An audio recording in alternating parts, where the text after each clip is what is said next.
Hi guys, welcome back to my channel. In this video, I'll be speaking about what are the career options after MD psychiatry.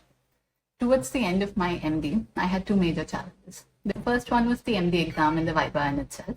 The second challenge was, of course, what are my career options after MD psychiatry? While I had a rough idea of what are my options, like I could do SRship, I could do DM, I could start a private practice, I really wasn't sure about what was the implications. And for some reason, I found that people are not very comfortable talking about salaries and patient load and things like that, which actually may factor into your decision making. So in here, in such a position where you're confused, then this video is for you. You can join as an SR in any private institute or government institute. Now, the government institute could again be either a state government institute or a central government institute. Depending upon where you join, your salary may be anywhere between 70,000 to up to 1 lakh. I think the central government salaries are a little better, but that comes with the workload, of course. So as an SR, your responsibilities would be you'll have to do the clinical rounds. You'll have to manage JRs and teach JRs basics of psychiatry. You will also have to do a little bit of research activities, especially nowadays with pressure to publish. It is expected that even senior residents do a little bit of research. The duration of your SRship could be anywhere between 1 to 3 years. Some institutes say 1 year is enough and they're happy to promote you to an assistant professor. Some institutes, they want you to complete your 3 years, and in some institutes, it's a contract position. So after 3 years, you need to find an alternative job. The advantage of doing an SRship is that, especially if you're not sure of what kind of a career you want, it can act as a transition period and it can buy you some time. You can build your CV during this time. You can do a lot of independent decision making by yourself, which allows you to build confidence and experience. For me, SRship sounded really good, which is what I did. I did an SRship from a private institute and I did that for 3 years. Now, after SRship, suppose you want to be in an academic institute. Then you can join as an assistant professor.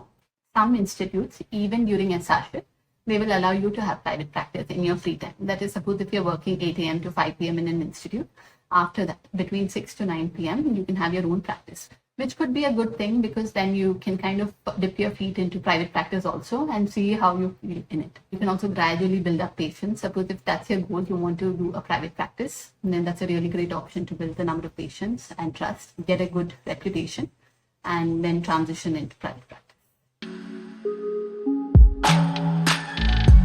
The next option is DM or fellowship in any subspecialty in psychiatry. Suppose if you really like working with children, you really like working in the addiction or in the geriatric age group, then doing a DM or fellowship makes sense. Suppose if you're not very particular and you want to do an adult psychiatry, then it may not make sense. Currently in India, as of now, a DM or a PDF degree is not mandatory for professorship. In terms of subspecialties, there are so many these days. There's child and adolescents, there's the addiction, there's geriatrics, there's schizophrenia, there's OCD, there's CLP. The salary in DM or fellowship is around 1 to 1.2 lakhs. And depending upon where you do it, it could be anywhere between 1 to 3 years. Now, it is considered similar to a senior residency, but you're an academic SR. So you also need to do seminars, journal clubs, case conferences, similar to JRship, and possibly even do a lot more research activities. If you really like working in one field, then you can definitely go for DM or PDFs. Private practice is really great because there is no limit to your salary, right? Most people say that when they start private practice, usually their salary is less. It's around 1,000 rupees, 10,000 rupees, like that. But gradually, within a year or two, they're able to earn at least 1 to 2 lakhs. And over time, sky is the limit. Most people who I've seen do private practice have done really well. Now, the hassles of private practice is all the onus and the responsibility is on you. So you need to be available for your patients 24/7. Now, when you work in an institute after 6 p.m. or after 7 p.m., the duty in charge, whoever is in duty, takes the calls, manages all emergencies. But that's not the case in private practice. You are solely responsible for your patient, and you may get a lot of people calling you in crisis. And if you're comfortable with that and you're very confident in managing that, then it is a great option for you.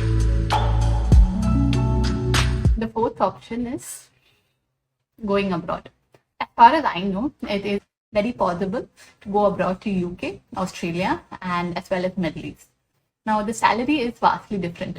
From what I hear, the Middle East has the best salary, followed by Australia, followed by UK. With the inflation in UK, it's a little lesser and it's difficult to save.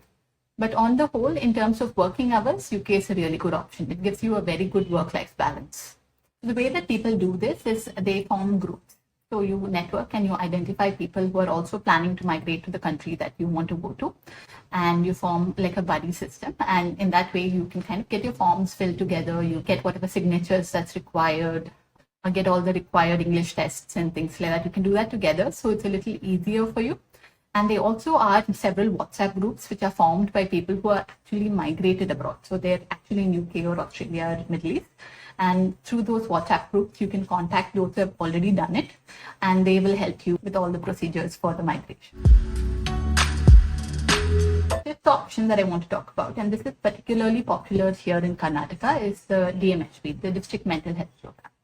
DMHP offers contract positions for about a year. The salary is really good. The salaries are around 1.5 lakhs.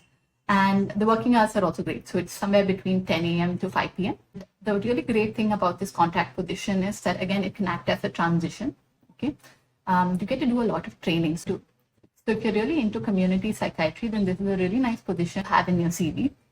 Another thing that's really great about this is, as part of the contract, you are allowed private practice. So let's say after 5 p.m. you have some more energy left in you, then you can of course open your private practice and transition into that gradually. What if you don't want to do clinical care anymore? What if you want to do something that's more research oriented? The next option is PhD. So here in India, in several central institutes and also private institutes, there are PhD positions that are open. So you join as a research fellow, and once you join as a research fellow, your salary is pretty good. It's somewhere around 1.5. Along with that, you'll also be eligible to do a PhD program for 3 to 5 years. Once you get a PhD, you can apply for other research positions here in India and abroad and find a suitable position for you. Hope you enjoyed this video. I know it's a little brief and a little rushed. If you're really interested in either one of these positions, just drop a message down below. I'll make a more detailed video on each of these positions and what are the pros and cons of each of these positions. Bye-bye. Have a nice day.